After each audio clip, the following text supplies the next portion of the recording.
স্বামীর লাখ টাকা ইনকাম হলেও মেয়েদের কিছু হলেও ইনকাম থাকা দরকার। কারণ এই স্বামী নামক মানুষটা মাঝে মধ্যে বুঝিয়ে দেয় পর কখনো আপন হয় না। হ্যালো এভরিওয়ান, আমি অনিমা। আমার নতুন একটা ভিডিওতে তোমাদের জানাই স্বাগতম। দেখো, এখন বাজে ঘড়িতে ওই 5টা, আর 5টা নাগাদে কিন্তু আমি উঠে পড়েছি। সকালে উঠেই আমার জন্য কিন্তু হাজারো কাজ অপেক্ষা করে আছে, আর এক এক করে আমি এই সমস্ত কাজগুলো করব। প্রতিদিনের তো আমার একটা রুটিন ঘুম থেকে উঠে আমার প্রথম কাজটা হলো উঠান ঝাড় দেওয়া। আর এই উঠান ঝাড় না দেওয়া পর্যন্ত কোনো কাজই আমার কিন্তু শুরু হতে চায় না। তো দেখো, আমি কিন্তু প্রথমে উঠানটা ঝাড় দিলাম, আর ঝাড় দিয়ে এখন কিন্তু স্নানে চলে যাব। আসলে কি বলো তো, স্নান না করলে আমাদের বাড়িতে কোনো কাজই শুরু হয় না। তোমরা তো জানো সবাই, রান্নাঘর থেকেই আমার দিনটা শুরু হয়। আর রান্নাঘরে যখন ঢুকবো তখন কি স্নান না করে ঢুকবো বলো তো? স্নান করেই তো ঢুকতে হয় নাকি?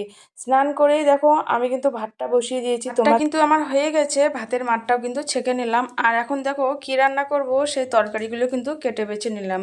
তরকারিগুলো কেটে বেছে নিয়ে তরকারিটা কিন্তু বসিয়ে দিয়েছি। আর জানো তো, এদিকে ভাতগুলো বেড়ে নিলাম।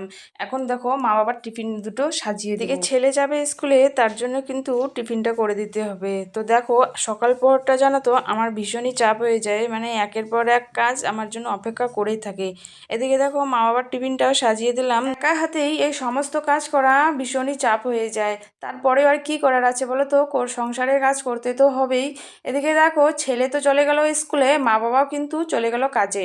বর্তমানে এখন কিন্তু বেশি একটা তাড়াহুড়ো নেই, এখন কিন্তু আমি আস্তে ধীরে কাজগুলো আমার করতে পারবো। কালকে ভেবে রেখেছিলাম যে আজকে একটু রান্নাঘরটাকে লেপালেপি করব। তাই আর কি, দেখো রান্না বান্না শেষ করে আমি কিন্তু রান্নাঘরটা একটু লেপতে বসে পড়েছি। জানো তো, আমাদের ঘরগুলো সমস্তটা পাকা, কিন্তু আমাদের এই রান্নাঘরটা কিন্তু মাটির।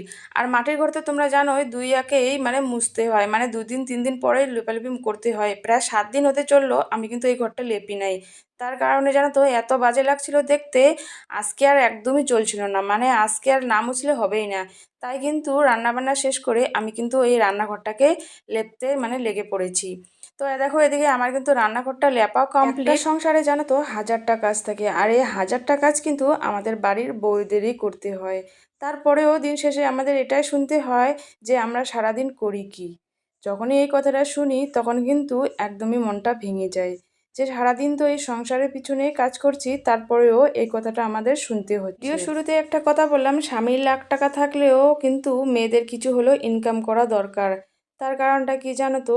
এই যে তুমি কোথাও যাচ্ছ, আর দেখো তোমার সেখানে 500 টাকার দরকার, কিন্তু তুমি সেই বাড়ি থেকে পেলে 200 টাকা। আর 300 টাকা তুমি কোথায় পাবে? নিজের যদি ইনকাম থাকতো তাহলে কিন্তু আর কারো কাছে হাত পাততে হতো না, নিজের খরচাটা নিজে চালিয়ে নিতে পারতে, তাই না? তার জন্য কিন্তু বললাম মেয়েদের কিছুটা হলেও ইনকাম থাকা দরকার।